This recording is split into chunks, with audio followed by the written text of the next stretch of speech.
Titanic. The Titanic. The Titanic. The Titanic. Titanic. The Titanic. The Titanic. Titanic. The Titanic. Congratulations! You can now forget everything you've seen in the movies or everything you've read in books and newspapers and heard from people.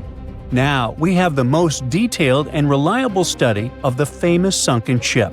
A large-scale Titanic 3D scan allows us to see in fine detail everything that happened during the disaster. And rest assured, there was a lot going on there that you've never heard of. Are you ready for Titanic new discoveries? Let's go!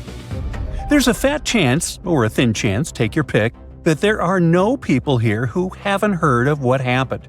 But just in case, here's the quick backstory. On April 10, 1912, the giant cruise ship Titanic sailed from Southampton, England to New York City. 4 days later, the ship collided with an iceberg and sank in the freezing waters of the North Atlantic. It was one of the most tragic and biggest disasters in the history of sea voyages. Since then, the wreck of the giant ship has been lying under a layer of icy water. For decades, people wanted to get this ship from the bottom many times, but they never fully tried. Passenger stories, documentaries, and books have given us a complete picture of what happened. But the only witness that can tell us about those tragic events is the ship itself. And some people decided to ask it about that night. A group of experts, oceanographers and cinematographers, recreated a virtual version of the events and showed it in the documentary Titanic: The Digital Resurrection. This is the most detailed digital reconstruction of how the Titanic sank ever made. To create it, specialists from the Magellan Company sent marine robots to the bottom where the ship lies at a depth of 12,500 feet. In such a place, all objects experience immense water pressure. To better understand how great it is, imagine the weight of a heavy barbell on your fingertip. Experienced divers with standard scuba gear can only swim at depths up to 130 feet and a little deeper. So it's a challenging, almost impossible mission to descend to such a depth and conduct research. It's dangerous for people. That's why the team of specialists sent robots there. Equipped with cameras for deep-sea surveys, they took more than 700,000 photos and videos in 4K resolution. They were collecting data for 3 weeks, exploring every part of the ship. Eventually, they had about 16 terabytes of data. Now, 1 terabyte is 1,000 gigabytes. Is that a lot? The largest game on PC, Microsoft Flight Simulator, weighs about a half a terabyte, and it has maps of the entire planet to create a realistic flight simulator. Still, this huge program weighs 32 times less than that Titanic scan. Imagine how detailed the model of the ship and the simulation of the disaster turned out to be. Moreover, the team combined all this information with the drawings of the ship. They calculated the speed of Titanic that night, its direction, its position, and the angle of impact with the iceberg. All of this was uploaded to supercomputers to create precise crash simulations. After that, specialists studied eyewitness reports, got consultations from historians and maritime experts, and then presented a detailed staging of the tragic night. Some things turned out to be different from what you know about them. For example, the iceberg didn't make a huge hole in the side of the ship. A Titanic wreckage scan shows that a piece of ice had struck a glancing blow and created several holes in the hull. Each of them was the size of an A4 sheet of paper. How could such minor damage destroy a giant ship? The problem was that those A4-sized punctures covered the entire length of the case. The Titanic's creators claimed that it was the most unsinkable ship in the world. However, its unsinkability lay in the fact that it could stay afloat even if 4 of its watertight compartments got flooded. But the collision with the iceberg led to the flooding of 6 of them. The iceberg had a mere 6.3 seconds of contact with the ship and still managed to sink it. The Titanic wreckage scan also showed a portal with a broken window. The iceberg probably crashed in there. This finding confirms the words of eyewitnesses that pieces of ice got into the cabins. Just imagine how frightening that was. You're sleeping peacefully in your bed, then you hear a loud crash, and a piece of iceberg falls into your cabin. And after that, absolute chaos begins. The researchers found out exactly how the ship had split in half. In the famous movie, We all saw how the back of the ship had risen above the water and then broken off. The ship indeed broke, but not as gently as we saw on the screen. Yeah, the scale of the disaster was terrible, but the reality was even worse. The ship wasn't just broken, it was torn in two. Wooden and metal parts of the ship, pipes, chunks of the hull, walls, everything was torn and bent. The first-class cabins were torn in two. Imagine the screeching of metal that sounded on that cold night. Researchers compared other Titanic facts versus the movie. One of them was a story about First Officer William Murdoch. In the movie, his character attacked passengers who were trying to board the boat. But in reality, everything happened differently. Titanic survivor Charles Lightoller said William Murdoch had drowned when he was trying to lower a lifeboat into the water. He didn't attack anybody, but still faced a tragic fate. There are no exact details, but high-resolution scans have confirmed this version. But one of the most impressive and heroic tales that happened on the Titanic occurred in the boiler room. With the help of robots, experts discovered that one of the boat's steam valves had been left open. This finding only confirms eyewitness stories that the engineers stayed in the boiler room for more than 2 hours after the collision with the icebergs. This group of brave people maintained a power supply until the very end. Why did they do it? Proper lighting on the Titanic helped people safely lower the boats onto the water. Electric power also made the Titanic visible to distant ships. Moreover, passengers reported that the Titanic's lights were on even when it was submerged underwater. The brave feat of the engineers helped save hundreds of passengers' lives. Who knows, perhaps further research of the ship will tell us more about other heroic actions of the passengers and crew members. Actions that will be worth making a movie about. In addition to studying the ship, the researchers also scanned the seabed around the wreckage, where not only parts of the Titanic, but also personal belongings of passengers, including gold coins, pocket watches, combs, shoes, and so on, were scattered. By the way, many of those items have been raised from the bottom and sold at various auctions. You can also see some artifacts from the ship in specialized museums. One of those is called Titanic Belfast and is located in Northern Ireland. It is open to the public. A digital replica of the ship not only shows us how the Titanic sank, but also literally saves the ship. The condition of the wreckage is getting worse every day. Gigantic pressure, cold temperature, water, and marine life, all of this is slowly destroying the vessel. Oh yeah, some companies that organize dive trips to the ship for tourists also pose a danger to the ship. It turns out that there are a lot of people who wanted to go down inside a submersible to the legendary wreck. As a result of some of these excursions, parts of the ship were damaged. Experts predict that within the next 40 years, the unlucky liner may disappear completely. Fortunately, the Titanic 3D scan has provided such a level of detail that you can imagine walking inside it. This means that the tragedy will never be forgotten. Of course, 10 videos like this one won't be enough to cover the full scope of the work that the filmmakers have done. Fortunately, the documentary, Titanic: The Digital Resurrection, is available for viewing. You can watch the movie and also study the 3D models of the ship. Who knows? Perhaps you can make new discoveries. A beam of electric light pierces the darkness over the calm waters of the Atlantic Ocean.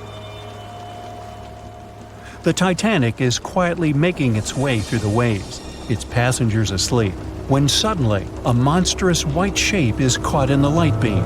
The fateful iceberg is about to rend the side of the legendary ship.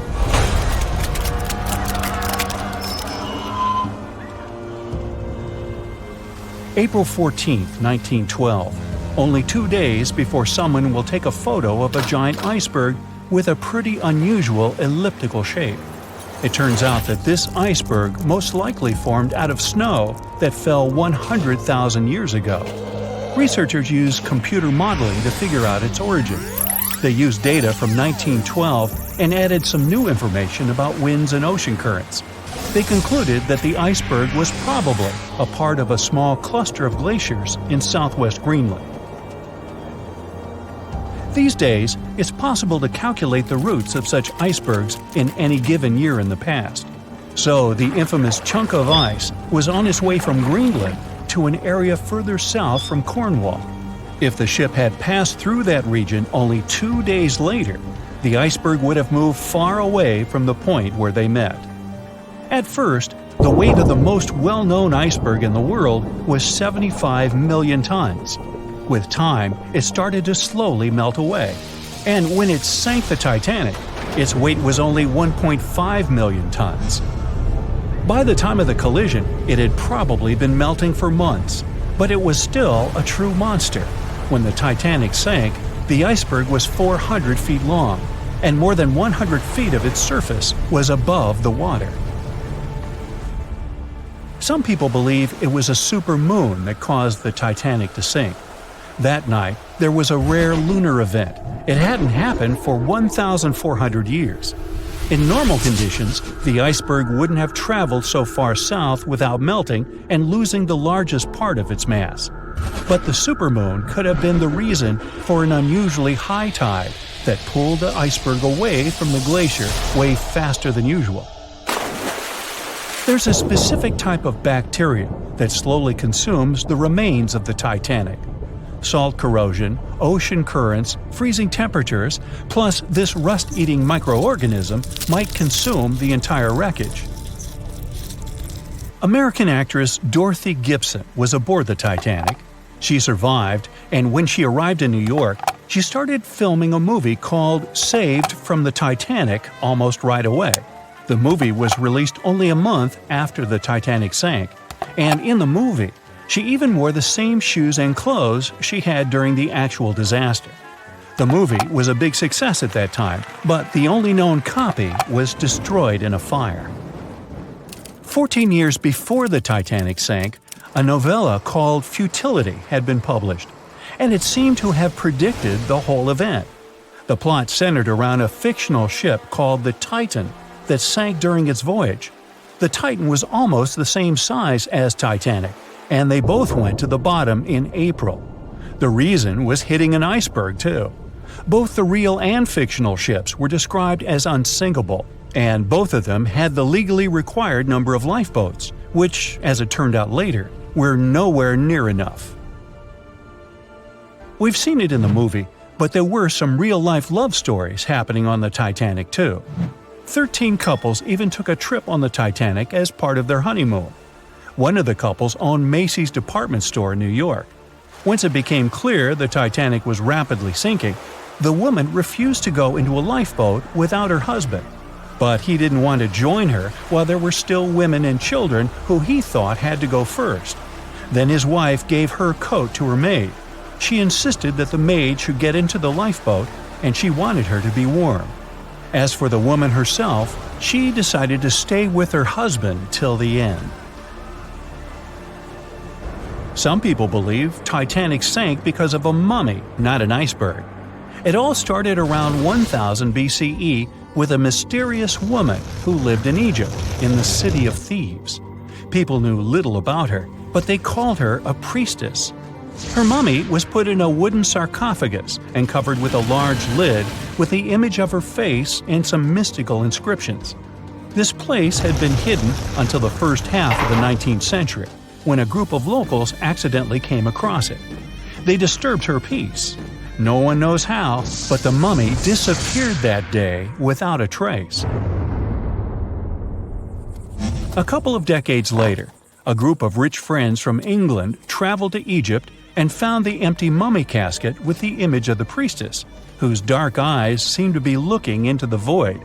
They decided to buy it, but the buyer disappeared the same night before he even got the case. All members of the group had some accidents. The casket changed its location a couple of times until it, as some believe, ended up on the Titanic. It took more than 70 years for a robot submarine to find the ruins of this legendary ship. The wreck lies nearly 13,000 feet under the surface of the Atlantic Ocean, split into two halves. Why did the liner break apart? No one knows exactly. Some think it happened because of the water that got inside when the ship collided with the iceberg. The pressure was so powerful it separated two parts of the vessel, starting with the ship's bottom structure. Others say it was because of the hull rivets. They had a high concentration of slag or smelting residue, and that's something that can cause the metal to split apart. The ship generally had many flaws, starting with the design. The watertight bulkheads weren't completely sealed on top. This allowed the water to flow between the compartments and, in the end, sink the vessel. The iron of the ship's rivets and steel of the hull ended up ruined because of high sulfur content, cold temperatures, and high speeds. The steel shattered and the rivets popped out quite easily. Because of this, Titanic sank 24 times faster than it would have otherwise. If the ship had hit the iceberg head-on instead of ramming it with its side, it would have probably stayed afloat. How come the crew members didn't have binoculars? It would have surely helped them spot the iceberg on time and maybe even avoid the disaster. But the binoculars on the Titanic were locked in a storage cabinet. Only one crew member had the key, and he had been transferred off the ship right before it set sail. He later said he hadn't remembered to hand over the key. But even without the binoculars, the ship might have had some time to change course and avoid the collision if the crew had gotten some warning. But that's the thing, someone did warn them. About an hour before the incident, a ship that was relatively close to Titanic, the SS Californian, sent a message to inform them it had stopped because of dense ice field. But the warning never got to the Titanic's captain. Some experts say it was because the radio operator didn't think it was that urgent. And later, the SS Californian said they didn't get a call for help from the Titanic because their radio operator was off duty. Some say the crew on the Titanic couldn't spot the iceberg on time because of an optical illusion. Atmospheric conditions that night probably caused super refraction, which could have camouflaged the berg. After all, no one actually saw the iceberg until it was too close to the ship to somehow avoid the crash. Not even a whole minute passed between the moment they saw the iceberg and the collision. It was only 37 seconds, and it took Titanic 2 hours and 40 minutes to disappear below the ocean's waves.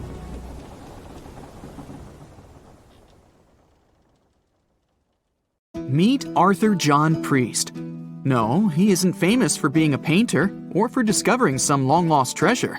He didn't invent some cool gadget or break any world records. No, Arthur John Priest is famous simply for being unsinkable. Proving one can be both lucky and unlucky at the same time, Priest was involved in and survived several mishaps at sea, including the fateful maiden voyage of the Titanic. Priest was not a rich man interested in sailing for pleasure. He was part of the working class, employed as a stoker or fireman, stuck for hours within the hot bowels of large steam-powered vessels. His job was dirty and difficult. He was responsible for keeping the furnaces lit, feeding them coal to ensure enough steam was produced for the engines to work. He had to be careful about not overheating the system or setting fire to the whole ship. The furnaces had to be carefully watched and constantly fed. He breathed it all in a while, working and fighting with the sweat and the dirt. He would often work shirtless because of the heat and was always covered in black coal dust. And when he finally had a break, his shared living quarters were nearby in the same part of the ship.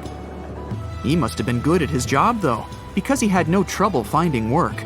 But wherever he went, bad luck seemed to follow. The first incident was a mild one. As a young man, Priest worked on the RMS Asturias. The passenger liner first set sail in 1907, traveling between Southampton in the UK to Buenos Aires in Argentina. At some point during its maiden voyage, the ship suffered a small collision. The damage was bad enough that the ship returned for repairs. Thankfully, there were no reports of any serious injuries. Priest, unfazed, simply went to work on another ship, but his bad luck lingered on the Asturias. In 1914, the Asturias became a hospital ship, helping care for sick men and women around Europe while bringing them home to England. But in March 1917, at just around midnight, the ship was struck by a foreign object. Its hull was breached and the engine room flooded. The captain ordered everyone to abandon the ship. sending crew, patients, and health staff scrambling for the lifeboats. The vessel was still moving, powering through the water because the main controls, located within the flooded engine room, could not be turned off. The captain refused to leave the ship while people were still trying to escape. He was able to aim the Asturias towards Bolt Head, where it finally hit land and couldn't sink. The remaining lifeboats were lowered and the final survivors made it to safety. When they studied the damage on the ship later, the Asturias was declared a total write-off. It might be hard to pin this particular disaster on Priest. After all, he wasn't even on the ship at the time. But it seemed that many of the ships on which he served were destined for trouble. His bad luck followed him to his next job on the RMS Olympic, a massive ocean liner. The Olympic was big. In fact, it had been designed and built as part of the fleet that included the Titanic. But with size came sacrifice. The Olympic was great at moving in one direction, but very difficult to handle when it needed to turn. It was September 1911. The Olympic was trying to alter its course. The Hawk, a smaller ship sailing nearby, didn't give the larger vessel enough room to maneuver, and the two slammed into each other. Because the Hawk was engineered to deal with potential confrontations when out at sea, its reinforced bow tore through the Olympic. Two large gashes appeared on the ocean liner's side. The propeller shaft was badly twisted, and worse, the ship began to take on water. Somehow, the Olympic made it to shore without sinking, and nobody was seriously hurt. Priest had no idea that this was just a small taste of what his future held for him. He next found employment on a brand new ship, a better ship, an unsinkable marvel that was said to be the biggest vessel to have ever been built. Yes, he was going to work on the Titanic. And what a job! It took 29 boilers, requiring 850 tons of coal a day to produce enough steam to power the Titanic. Priest was just one of 150 stokers toiling away in the ship's underbelly, keeping those fires burning day and night. He made around $30 a month. But on April 14, 1912, he would find himself flung from a world of extreme heat to one of blistering cold. At approximately 11:35 p.m., the crew spotted an iceberg. The Titanic tried to avoid it, but the alarm had been sounded too late. 5 minutes later, the two collided. The iceberg tore through the hull, and the once watertight compartments inside were badly ruptured. As the cold Atlantic water flooded in, the ship began to sink. Distress signals were sent, but the closest ship, the Carpathia, was over 3 hours away. In the dark of night and stuck in the middle of nowhere, the crew and passengers panicked. Those who could scrambled for the lifeboats. Others jumped into the icy waters. In total, only 706 survived that terrible night. Priest, at the time of the collision, was down in the ship's lower quarters. He was on break, relaxing from a hard day of work. And as the ship went down, so did his chances of survival. He and his fellow workers were in the most dangerous position on the ship. They had to make their way through a maze of corridors and gangways, some of which were flooded, in a mad dash to the deck. And then they faced the frigid water, jumping in and desperately swimming to safety. The ocean was so cold that Priest even suffered frostbite before finding his way onto a lifeboat. He was one of only 44 stokers to survive that night. After an experience like that, most of us would never set foot on a boat again. But Priest had to work. His next job also ended in disaster. He was offered employment on the HMS Alcantara. It went down in 1916, and Priest was again one of the few to make it to safety. He was badly wounded in the process. But he kept pressing his luck, and his next job as a stoker may have felt eerily familiar. He would be working on a ship built by the same people behind both the Olympic and the Titanic. And this ship, named the Britannic, was the biggest of the three. It was also believed to be a superior vessel, fitted with new safety features after the Titanic sank. For example, it had 48 open lifeboats, 46 of which were the largest ever used on a ship before.